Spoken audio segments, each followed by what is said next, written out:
നമസ്കാരം. വിക്രമാദിത്യ കഥകളിലെ 8ാമത്തെ കഥ സഞ്ജീവനി മന്ത്രം. ശബ്ദം കേട്ട് ചുറ്റും നോക്കിയ വിക്രമാദിത്യൻ വേതാളം തൻ്റെ പിടിയിൽ നിന്നും രക്ഷപ്പെട്ടിരിക്കുന്നതായി കണ്ടു. അദ്ദേഹം ഒരു നിമിഷം കളയാതെ മുരുക്കുമരം നിന്നിരുന്ന സ്ഥാനത്തെ ലക്ഷ്യമാക്കി ഓടി. വൃക്ഷത്തിന്മേൽ ചാടിക്കയറി വേതാളത്തിനെ വരിഞ്ഞുകെട്ടി തോളിലാക്കിക്കൊണ്ട് അവിടെ നിന്ന് നടന്നു. വേതാളം പറഞ്ഞു, "അല്ലയോ രാജാവേ, അങ്ങ് ഏറ്റെടുത്തിരിക്കുന്നത് ഒരു മുഷിപ്പൻ പണിയാണ്.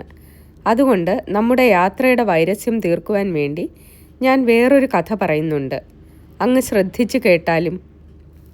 യമുനാ നദിയുടെ തീരത്ത് പണ്ട് ധർമ്മസ്ഥലം എന്നൊരു രാജ്യമുണ്ടായിരുന്നു. ഗുണദീപൻ എന്നൊരു രാജാവാണ് പ്രസ്തുത രാജ്യം ഭരിച്ചിരുന്നത്. അവിടെ കേശവൻ എന്നു പേരായ ഒരു വൈദിക ബ്രാഹ്മണൻ സ്വകുടുംബാംഗങ്ങളോടൊന്നിച്ച് യമുനാ തീരത്തിൽ വൈദിക കർമ്മങ്ങൾ അനുഷ്ഠിച്ച് പാർത്തുവന്നു. കേശവന്റെ പുത്രിയായ മധുമാവതി പരമസുന്ദരിയായ ഒരു പെൺകിടാവായിരുന്നു. യൗവനാരംഭത്തോടുകൂടി പല യുവാക്കന്മാരും അവളെ വിവാഹം കഴിക്കാൻ ആഗ്രഹിച്ച് മുമ്പോട്ട് വന്നു. വൈദിക ബ്രാഹ്മണ കുടുംബങ്ങളിലെ ആചാരമുറ അനുസരിച്ച് കഴിയും വേഗം അവളെ അനുരൂപനായ വരനെക്കൊണ്ട് വിവാഹം കഴിപ്പിക്കാൻ അവരുടെ മാതാപിതാക്കളും സഹോദരനും അതിയായി ആഗ്രഹിച്ച് അതിലേക്ക് വേണ്ട അന്വേഷണങ്ങൾ ജാഗ്രതയായി നടത്തിവന്നു. ഒരവസരത്തിൽ ഗൃഹനാഥനായ കേശവനും മധുമാവതിയുടെ സഹോദരനും വേറൊരു ദിക്കിൽ പോയിരിക്കവേ ഒരു ബ്രാഹ്മണ യുവാവ് മധുമാവതിയെ തനിക്ക് വിവാഹം കഴിച്ചു തരണമെന്ന അഭ്യർത്ഥനയുമായി അവരുടെ ഭവനത്തിൽ എത്തിച്ചേർന്നു. അയാളുടെ അസാമാന്യ രൂപലാവണ്യവും വിനയാദി സദ്ഗുണങ്ങളും ബോധ്യപ്പെട്ട പെൺകുട്ടിയുടെ മാതാവ് അയാൾ സ്വപുത്രിക്ക് ഏറ്റവും അനുയോജ്യനായ വരനായിരിക്കുമെന്ന് കണ്ടു. അയാളുടെ ധനസ്ഥിതിയോ കുടുംബനിലയോ വിദ്യാഭ്യാസ യോഗ്യതകളോ ഒന്നും തന്നെ അന്വേഷിക്കാതെ താൻ സ്വപുത്രിയെ അയാൾക്ക് വിവാഹം കഴിച്ചു കൊടുക്കുന്നതാണെന്ന് ഗൃഹനായിക അപ്പോൾ തന്നെ വാഗ്ദാനം ചെയ്യുകയും ചെയ്തു. പക്ഷേ അതിനു മുമ്പ് തന്നെ സ്വപുത്രിയെ വേറൊരു ബ്രാഹ്മണ യുവാവിന് വിവാഹം കഴിച്ചു കൊടുക്കാമെന്ന് വിദേശ സഞ്ചാരത്തിൽ ഏർപ്പെട്ടിരുന്ന കേശവൻ വാഗ്ദാനം ചെയ്തിരുന്നു. അതിനു പുറമെ ഈ വസ്തുത അറിയാതെ സ്വസഹോദരിയെ തൻ്റെ സതീർത്ഥ്യനായ വേറൊരു ബ്രാഹ്മണ യുവാവിന് നൽകുന്നതാണെന്ന് കന്യകയുടെ സഹോദരനും വാഗ്ദാനം ചെയ്തിരുന്നു. ഇവർ 3 പേരും തങ്ങളിൽ ഓരോരുത്തരും നൽകിയ വാഗ്ദാനങ്ങൾ പരസ്പരം അറിഞ്ഞതുമില്ല. ഏതാനും ദിവസങ്ങൾക്ക് ശേഷം വിദേശയാത്രയ്ക്ക് പോയിരുന്ന പിതാവും അന്യദിക്കിൽ അധ്യയനം നടത്തിയിരുന്ന പുത്രനും തങ്ങൾ ഏർപ്പാട് ചെയ്തിരുന്ന യുവാക്കന്മാരോടുകൂടി മടങ്ങിയെത്തി. അങ്ങനെ ആകെ 3 ഭൈമീകാമുകന്മാർ. അവരിൽ ഒരാളുടെ പേർ ത്രിവിക്രമനെന്നും രണ്ടാമൻ്റെ പേർ വാമനനെന്നും മൂന്നാമൻ്റെ പേർ മധുസൂദനനെന്നും ആയിരുന്നു. അവർ 3 പരസ്പരം വെല്ലും വിധം രൂപലാവണ്യത്തിലും മറ്റ് അഭികാമ്യമായ ഗുണവൈശിഷ്ട്യങ്ങളിലും മികച്ചു നിന്നിരുന്നു എന്ന് പറയേണ്ടതില്ലല്ലോ. കന്യകയുടെ പിതാവായ ബ്രാഹ്മണൻ ധർമ്മസങ്കടത്തിലായി. അദ്ദേഹം ചിന്തിച്ചു, ഒരു കന്യകയും 3 വിവാഹ അഭ്യർത്ഥനകളും. ഞങ്ങളിൽ ഓരോരുത്തരും ഓരോ വാഗ്ദാനത്താൽ ബന്ധിതരുമാണ്. ഞാൻ എൻ്റെ പുത്രിയെ ആർക്ക് നൽകും? ഈ വിഷമഘട്ടത്തിൽ എനിക്ക് എന്താണ് കരണീയമായിട്ടുള്ളത്? ഏവം വിധമുള്ള ചിന്തകളിൽ മനസ്സുനൊന്ത് അദ്ദേഹം ഏതാനും ദിവസങ്ങൾ തള്ളി നീക്കി. ഇതിനിടയിൽ വിവാഹാഭ്യർത്ഥികളായി വന്ന് ചേർന്ന യുവാക്കന്മാരും വെറുതെ ഇരുന്നില്ല. വിശ്വാസവഞ്ചന, മാനനഷ്ടം, വാഗ്ദാന ലംഘനം മുതലായ നിയമവകുപ്പുകൾ അവർ ഭീഷണിയുടെ ആയുധങ്ങളായി എടുത്തു ചുഴറ്റി. ആ ബ്രാഹ്മണ കുടുംബത്തെ കൂട്ടക്കൊല നടത്തി നാമാവശേഷമാക്കുമെന്ന് ഒരുവൻ, അർദ്ധരാത്രിക്ക് വീടിന് തീവച്ച് ഗൃഹാംഗങ്ങളെ ജീവനോടെ കൊല്ലുമെന്ന് രണ്ടാമൻ. ഇപ്രകാരമുള്ള ഭീഷണി പ്രയോഗങ്ങൾക്ക് എരികേറ്റുവാനായി സമീപസ്ഥരായ മറ്റു കുടുംബങ്ങളും പരിഹാസ കവണേറുകൾ നടത്തുന്ന മറ്റ് അസൂയാലുക്കളും. ഈ ഘട്ടത്തിൽ ബ്രാഹ്മണ കന്യകയുടെ അവസ്ഥ എന്തായിരിക്കുമെന്ന് ഊഹിക്കാവുന്നതാണല്ലോ. താൻ കാരണമായി തൻ്റെ കുടുംബത്തിനും കൊടും വാർദ്ധക്യത്തിൽ കഴിയുന്ന മാതാപിതാക്കൾക്കും വന്നു ചേർന്നിരിക്കുന്ന ഘോരദുരിതത്തിൽ അവൾ മനം ചുട്ടു പരിതപിച്ചു. ദിനരാത്രങ്ങൾ അവൾ ജീവച്ഛവമായി കഴിച്ചുകൂട്ടി. ഒടുവിൽ അവൾ ദൃഢനിശ്ചയം ചെയ്തു, തൻ്റെ ജീവിതം എന്നേക്കുമായി അവസാനിപ്പിക്കുക. കൂരിരുൾ രാക്ഷസി തൻ്റെ കരാളമായ കബരീഭരം അഴിച്ചിട്ട് പൈശാചിക നൃത്തം നടത്തുന്ന നിശാമധ്യം. അഖില ജീവജാലങ്ങളും സർവവും മറന്നുള്ള സുഷുപ്തിയിലാണ്ട് കഴിഞ്ഞിരിക്കുന്നു. പക്ഷേ ആ ബ്രാഹ്മണ യുവതിക്ക് മാത്രം ഉറക്കമില്ല. അവൾ ഏറെ നേരം വെറും തറയിൽ ശയിച്ച് കണ്ണുനീരൊഴുക്കി. അനന്തരം സാവധാനം എഴുന്നേറ്റ് അവൾ വീട് വിട്ടിറങ്ങി. കഥനച്ചുമടുമായി നടന്ന് അവൾ പട്ടണപ്രാന്തത്തിലുള്ള നദീതീരത്തിലെത്തി. കൂലം തട്ടിത്തകർത്തു മറിയുന്ന അഗാധമായ നദി. അവൾ വേറൊന്നും ചിന്തിച്ചില്ല. അടുത്ത നിമിഷത്തിൽ അവൾ അഗാധമായ കയത്തിലേക്ക് എടുത്തു ചാടി തൻ്റെ വേദനകളിൽ നിന്ന് മുക്തി നേടി. അടുത്ത ദിവസം പ്രഭാതത്തിൽ തന്നെ സംഭവസ്ഥലത്തു നിന്നും ഏകദേശം 100 കോൽ താഴെയായി നദീതീരത്ത് ഒരു വൃക്ഷത്തിൽ തടഞ്ഞു കിടന്നിരുന്ന മൃതദേഹം രാജകിങ്കരന്മാർ പൊക്കിയെടുത്തു. പ്രേതപരിശോധന മുതലായ നടപടികൾ യഥാവിധി നിർവഹിക്കപ്പെട്ടു. ഏതാനും മണിക്കൂറുകൾക്കുള്ളിൽ സർവ്വവിധ ഐഹിക ക്ലേശങ്ങളിൽ നിന്നും നിർമുക്തയായി ആ പിഞ്ചു കന്യക ആഴക്കു ചാമ്പലായി മാറുകയും ചെയ്തു. ഈ പരമദാരുണമായ സംഭവങ്ങൾ വിവാഹ അഭ്യർത്ഥനയുമായി വന്നിരുന്ന ബ്രാഹ്മണ യുവാക്കന്മാരുടെ മനസ്സിൽ ഒരു സമൂല പരിവർത്തനം തന്നെ നടത്തി. അവരുടെ വാശിയും വൈരാഗ്യവും നിശേഷം ശമിച്ചു. തങ്ങൾ തമ്മിലുള്ള കിടമത്സരവും തങ്ങൾ മുഴക്കിയ ഭീഷണിയുമാണല്ലോ നിരപരാധിനിയായ ബ്രാഹ്മണ യുവതിയുടെ പരമദാരുണമായ അപമൃത്യുവിന് കാരണമായതെന്നോർത്ത് അവർ മനമുറ്റ് പരിതപിച്ചു. ഏങ്ങി നിശബ്ദരോദനം നടത്തിക്കൊണ്ട് അവർ മൂവരും ഒന്നിച്ച് നേരെ ശ്മശാനഭൂമിയിലേക്ക് പോയി. കുമാരിയുടെ ചിത കണ്ടുപിടിക്കുവാൻ അവർക്ക് വലിയ വിഷമമുണ്ടായില്ല. കുടുകുടെ കണ്ണുനീർ ഒഴുക്കിക്കൊണ്ട് അവരിലൊരുവൻ കന്യകയുടെ കരിഞ്ഞു കരുവാളിച്ച് കിടന്നിരുന്ന അസ്ഥിഖണ്ഡങ്ങൾ ശേഖരിച്ചൊരു പൊതിയാക്കി. അതും വഹിച്ചുകൊണ്ട് അയാൾ വനാന്തരത്തിൽ അലഞ്ഞു നടന്നു. രണ്ടാമനാകട്ടെ അവളുടെ ചിതാഭസ്മം ശേഖരിച്ച് ഭദ്രമായി സൂക്ഷിച്ച ശേഷം അവിടെ തന്നെ ഒരു കുടിൽ കെട്ടി താമസിച്ചു. മൂന്നാമൻ ഒരു ഭിക്ഷാന്തേഹിയുടെ വേഷമണിഞ്ഞ് ദേശദേശാന്തരങ്ങൾ അലഞ്ഞു തിരിയാൻ പുറപ്പെടുകയും ചെയ്തു. ദേശസഞ്ചാരത്തിന് പുറപ്പെട്ട ബ്രാഹ്മണ യുവാവ് പല സ്ഥലങ്ങളിലും ചുറ്റി സഞ്ചരിച്ച് അസമയത്ത് ഒരു ബ്രാഹ്മണ ഗൃഹത്തിൽ എത്തിച്ചേർന്നു. കുശലപ്രശ്നങ്ങൾക്ക് ശേഷം ഗൃഹനായകനായ ബ്രാഹ്മണൻ അയാളെ ഭക്ഷണത്തിന് ക്ഷണിച്ചു. ബ്രാഹ്മണി അതിഥിയെ ഉപചരിച്ച് അയാൾക്കും തൻ്റെ ഭർത്താവായ ബ്രാഹ്മണനും വിളമ്പിക്കൊടുത്തു. ഇതിനിടയ്ക്ക് പ്രസ്തുത ബ്രാഹ്മണൻ്റെ ബാല്യം കഷ്ടിച്ചു കഴിഞ്ഞിരുന്ന പുത്രൻ അവിടെ എത്തി മാതാവിൻ്റെ ചേലാഞ്ചലത്തിൽ കടന്നു പിടിച്ചു. ഏതോ കാര്യത്തിനായി ശണ്ഠ കൂടി. അതിഥിയെ ഉപചരിക്കുന്നതിൽ വ്യാപൃതയായിരുന്ന മാതാവ് കുപിതയായി കുട്ടിയെ എരുതിയിൽ തള്ളിയിട്ടു. പെട്ടെന്ന് തീ ബാലൻ്റെ വസ്ത്രത്തിൽ കടന്നു പിടിക്കുകയും പ്രഥമ ശുശ്രൂഷയ്ക്ക് പോലും അവസരം ലഭിക്കുന്നതിനു മുമ്പ് അവൻ തീപ്പൊള്ളലേറ്റ് ചാമ്പലാവുകയും ചെയ്തു. ആകെ ബഹളമായി. ദുഃഖാർത്തയായ മാതാവ് മാറത്തടിച്ച് നിലവിളിച്ചു. എന്നിട്ടും ഗൃഹനാഥനായ ബ്രാഹ്മണൻ ആ കാഴ്ച കണ്ട് നിശ്ചലനായി ഭക്ഷണകൃത്യത്തിൽ വ്യാപൃതനായിരുന്നതേയുള്ളൂ. ഈ കാഴ്ച കൂടി കണ്ടപ്പോൾ ബ്രാഹ്മണി ഒരു ഉന്മാദിനിയായി തീർന്നതിൽ അത്ഭുതപ്പെടാനില്ലല്ലോ. കുഞ്ഞു വെന്തു മരിച്ചിരിക്കുന്നു. എന്നിട്ട് അങ്ങ് യാതൊന്നും അറിയാത്ത മട്ടിൽ മൂക്കുമുട്ടെ ആഹാരം തട്ടിവിടുകയാണ്. അങ്ങ് മനുഷ്യനോ പിശാചോ? അങ്ങയ്ക്ക് ഹൃദയമൊന്നൊന്നില്ലേ? അവൾ വാവിട്ടലറി. എന്നിട്ടും ബ്രാഹ്മണൻ അക്ഷോഭ്യനായിരുന്നതേയുള്ളൂ. എനിക്ക് നീ പറയുന്ന ശരീരാവയവം തീർച്ചയായും ഉണ്ട്. പക്ഷേ ഞാൻ അതിലൊരു തരത്തിലും കുറ്റവാളിയല്ലല്ലോ. പിന്നെ ഞാനെന്തിന് ഖേദിക്കണം? നീയല്ലേ നമ്മുടെ കുഞ്ഞിനെ തീവച്ചു കൊന്നത്. അതിന് നീ യഥേഷ്ടം ഖേദിച്ചു കൊള്ളണം.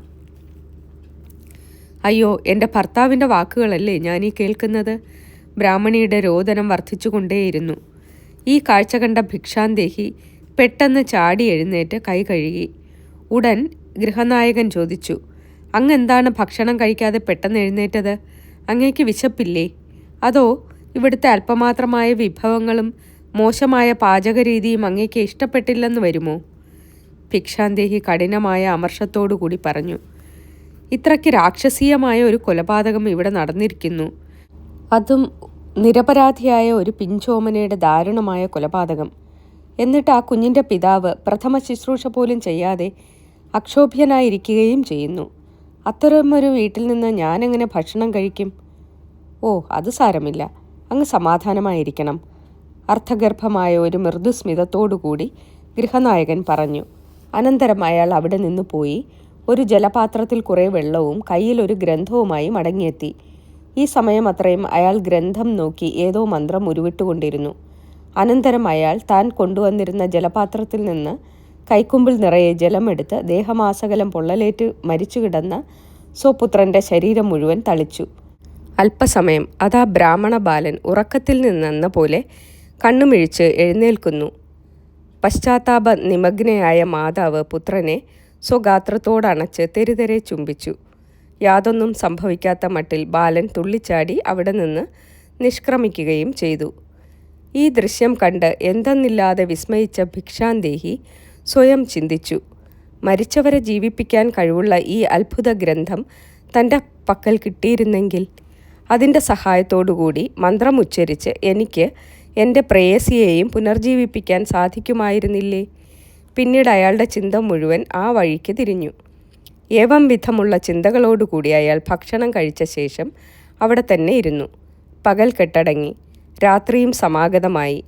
ഏവരും നിശാഭോജനവും കഴിച്ച് പകലത്തെ ഭയങ്കര സംഭവങ്ങളെയും സഞ്ജീവനി മന്ത്രത്തിൻ്റെ ദിവ്യശക്തിയെയും പറ്റി പലതും സംസാരിച്ചു കൊണ്ടിരുന്ന ശേഷം നിദ്രയ്ക്കാരംഭിക്കുകയും ചെയ്തു. ഭിക്ഷാന്തേഹിയായ ബ്രാഹ്മണ യുവാവ് തനിക്ക് വേണ്ടി ഒരുക്കിക്കൊടുത്തിരുന്ന ശയ്യയിലേക്ക് പ്രവേശിച്ചു. അന്ന് രാത്രി അയാൾക്ക് നിദ്രയുണ്ടായില്ലെന്ന് പ്രത്യേകം പറയേണ്ടതില്ലല്ലോ. സഞ്ജീവനി മന്ത്രത്തെപ്പറ്റി പ്രതിപാദിക്കുന്ന ആ ഗ്രന്ഥം അപഹരിച്ചെടുക്കുക എന്ന ഏക ചിന്തയിൽ അയാളുടെ ചിത്തം വ്യാപൃതമായിരുന്നു. നിശ ഒരു കരാളമായ തിരസ്കരണി പോലെ സകല ചരാചരങ്ങളെയും മൂടി മറച്ചു. എല്ലാവരും സർവവും മറന്ന് നിദ്രയ്ക്കധീനരായി. ഈ തക്കം നോക്കി ഭിക്ഷാന്തേഹി മെല്ലെ എഴുന്നേറ്റ് പൂച്ചയെപ്പോലെ പതുങ്ങി നടന്ന് ബ്രാഹ്മണൻ സഞ്ജീവനി മന്ത്രം ഉൾക്കൊള്ളുന്ന ഗ്രന്ഥം സൂക്ഷിച്ചിരുന്ന പേടകത്തിൽ നിന്നും ഗ്രന്ഥവും അടുത്തുണ്ടായിരുന്ന ജലപാത്രവും കൈവശപ്പെടുത്തി ഘോര അന്ധകാരത്തിൽ മറഞ്ഞു. ഏതാനും ദിവസത്തെ പര്യടനത്തിന് ശേഷം അയാൾ പണ്ടത്തെ ബ്രാഹ്മണ കന്യകയുടെ മൃതദേഹം ദഹിപ്പിച്ച ശ്മശാന ഭൂവിലെത്തി. ഇതിനകം ബ്രാഹ്മണ കന്യകയുടെ അസ്ഥിയുമായി തീർത്ഥാടനത്തിന് പോയിരുന്ന ബ്രാഹ്മണ യുവാവും പ്രസ്തുത സ്ഥലത്ത് എത്തിക്കഴിഞ്ഞിരുന്നു. കുടിൽ കെട്ടി താമസിച്ചിരുന്ന രണ്ടാമത്തെ കാമുകൻ അപ്പോഴും അവിടെ നിന്ന് പിന്മാറിയിരുന്നില്ല. ആഗതനെ കണ്ട മാത്രയിൽ അവരിരുവരും ആഹ്ലാദത്തോടുകൂടി എഴുന്നേറ്റ് അയാളെ സ്വീകരിച്ച് സവിധത്തിലിരുത്തി. ആഹാ, താങ്കളും ഇവിടെ തന്നെ വീണ്ടും വന്നു ചേർന്നല്ലോ. വളരെ സന്തോഷം. എവിടെയായിരുന്നു ചങ്ങാതി ഇത്ര കാലം? നിങ്ങൾ പല സ്ഥലങ്ങളിലും ചുറ്റി സഞ്ചരിച്ചിരിക്കുമല്ലോ. വളരെ വളരെ സ്ഥലങ്ങളിൽ. ആഗതൻ സാഭിമാനം പ്രതിവചിച്ചു. ഞാൻ വളരെ വളരെ കണ്ടു, അനുഭവിച്ചു, പഠിച്ചു. വളരെ സന്തോഷം. അപ്പോൾ നിങ്ങൾ പുതിയ അറിവുകൾ പലതും സമ്പാദിച്ചിരിക്കണമല്ലോ. തീർച്ചയായും. മരിച്ചുപോയവരെ പുനർജീവിപ്പിക്കാനുള്ള വിദ്യ വരെ അഭ്യസിച്ചുകൊണ്ടാണ് ഞാനിപ്പോൾ ഇവിടേക്ക് മടങ്ങിയെത്തിയിട്ടുള്ളത്. അങ്ങനെയാണെങ്കിൽ നമുക്ക് ഏറ്റവും പ്രിയങ്കരിയായ ആ യുവതിയെ പുനർജീവിപ്പിക്കാനും താങ്കൾക്ക് സാധിക്കുമല്ലോ. തീർച്ചയായും. ഒട്ടും സമയം കളയാതെ നമുക്ക് അവളുടെ ചിതയുടെ സമീപത്തേക്ക് പോവുക തന്നെ. അവർ 3 പേരും കൂടി മുമ്പ് ബ്രാഹ്മണ കന്യകയെ ദഹിപ്പിച്ച ചിതയുടെ സമീപത്തേക്ക് പോയി. നമ്മുടെ ഭിക്ഷാന്തേഹി തൻ്റെ സുഹൃത്തുക്കളെ നോക്കി പറഞ്ഞു, ചിതാഭസ്മവും കരിഞ്ഞ അസ്ഥികളും ഒരു കൂമ്പാരമായി കൂട്ടുക. ഞാൻ എൻ്റെ മന്ത്രം പ്രയോഗിച്ച് വിധിപ്രകാരമുള്ള കർമ്മങ്ങളും നടത്തി ബ്രാഹ്മണ കന്യകയെ തൽക്ഷണം പുനർജീവിപ്പിക്കുന്നുണ്ട്. അവർ 3 പേരും കൂടി ചിതാഭസ്മവും അസ്ഥികഷ്ണങ്ങളും ഒരു കൂമ്പാരമായി കൂട്ടി. അനന്തരം നമ്മുടെ ഭിക്ഷാന്തേഹി തൻ്റെ കൈസഞ്ചിയിൽ നിന്നും ആ ഒരു മാന്ത്രിക കവചം പുറത്തെടുത്ത് മന്ത്രോച്ചാരണത്തോടുകൂടി ചിതയ്ക്കു ചുറ്റും ഉഴിഞ്ഞു.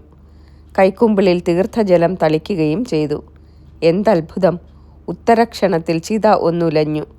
ഭസ്മവും അസ്ഥികഷ്ണങ്ങളും അങ്ങോട്ടും ഇങ്ങോട്ടും ചരിച്ചു. പരസ്പരം കൂടിച്ചേരുകയും അകലുകയും ചെയ്തു. അല്പസമയത്തിനുള്ളിൽ അതാ തങ്ങൾക്ക് ചിരപരിചിതയായിരുന്ന ബ്രാഹ്മണ കന്യക ഉറക്കത്തിൽ നിന്നെന്ന പോലെ ചിതയിന്മേൽ എഴുന്നേറ്റിരിക്കുന്നു. അടുത്ത ക്ഷണത്തിൽ അവൾ എഴുന്നേറ്റ് തൻ്റെ കമിതാക്കളെ ഓരോരുത്തരെയായി വീക്ഷിച്ച ശേഷം അവനദാസിയായി നിലകൊണ്ടു. ഒരു അപ്സരസിന് സദൃശ്യം അവൾ മനോഹരിയായി തീർന്നിരിക്കുന്നു. സ്വപ്നമോ മായയോ മന്മഥഭ്രാന്തിയോ എന്നറിയാതെ യുവാക്കന്മാർ 3 പേരും ആ ദിവ്യദർശനം കണ്ട് അമ്പരന്ന് നിലയായി.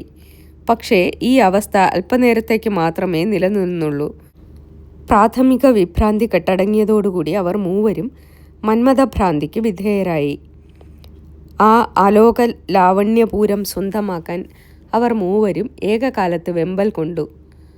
അവൾ തനിക്കാണ് അവകാശപ്പെട്ടതെന്ന് അവരിൽ ഓരോരുത്തരും വാദിച്ചു. തൽഫലമായി അല്പസമയത്തിനുള്ളിൽ ആ ശ്മശാനഭൂമി ഒരു ഭയങ്കര മല്ലയുദ്ധ കളരിയായി രൂപാന്തരപ്പെടുകയും ചെയ്തു.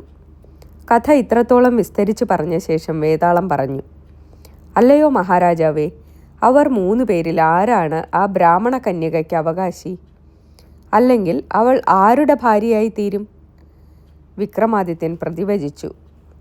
ചുടലക്കളത്തിൽ കുടിൽ കെട്ടി അവിടെ തന്നെ അക്കാലമത്രയും താമസിച്ച ബ്രാഹ്മണ യുവാവ്. വേതാളം ചോദിച്ചു, അദ്ദേഹം അസ്ഥികഷ്ണങ്ങൾ സംഭരിച്ച് അക്കാലം അത്രയും സൂക്ഷിച്ചു വച്ചിരുന്നില്ലെങ്കിൽ കന്യകയെ പുനർജീവിപ്പിക്കാൻ എങ്ങനെ സാധിക്കുമായിരുന്നു എന്നല്ലേ അങ്ങയുടെ ചോദ്യം? ശരി. മറ്റേയാൾ മൃതസഞ്ജീവനി ശാസ്ത്രവും അത് സംബന്ധിച്ച മന്ത്രവും കർമ്മവിധികളും അഭ്യസിച്ചു വന്നില്ലായിരുന്നെങ്കിൽ അപരൻ അസ്ഥികൾ സംഭരിച്ച് കാത്തിരിക്കുന്നത് കൊണ്ട് വല്ല പ്രയോജനവും ഉണ്ടാകുമായിരുന്നോ? രാജാവ് പ്രതിവചിച്ചു. അസ്ഥികൾ സംഭരിച്ച് സൂക്ഷിച്ചു വച്ചിരുന്ന യുവാവ് അവളുടെ പുത്രൻ്റെ സ്ഥാനമാണ് വഹിച്ചത്. അവളെ പുനർജീവിപ്പിച്ച ആൾ അവളുടെ പിതാവിൻ്റെ സ്ഥാനവും. അതുകൊണ്ട് അവൾ കുടിൽ കെട്ടി ചിതാഭസ്മവുമായി കാത്തിരുന്ന ആളിൻ്റെ ഭാര്യയായി തീരുകയാണ് വേണ്ടത്. രാജാവിൻ്റെ ഏവം വിധമുള്ള മറുപടി കേട്ട ഉടൻ വേതാളം തൻ്റെ ബന്ധനം ഭേദിച്ചുകൊണ്ട് അവിടെ നിന്നോടി വീണ്ടും മുരുക്കുമരത്തിൽ തലകീഴായി തൂങ്ങിക്കിടന്നു. നന്ദി.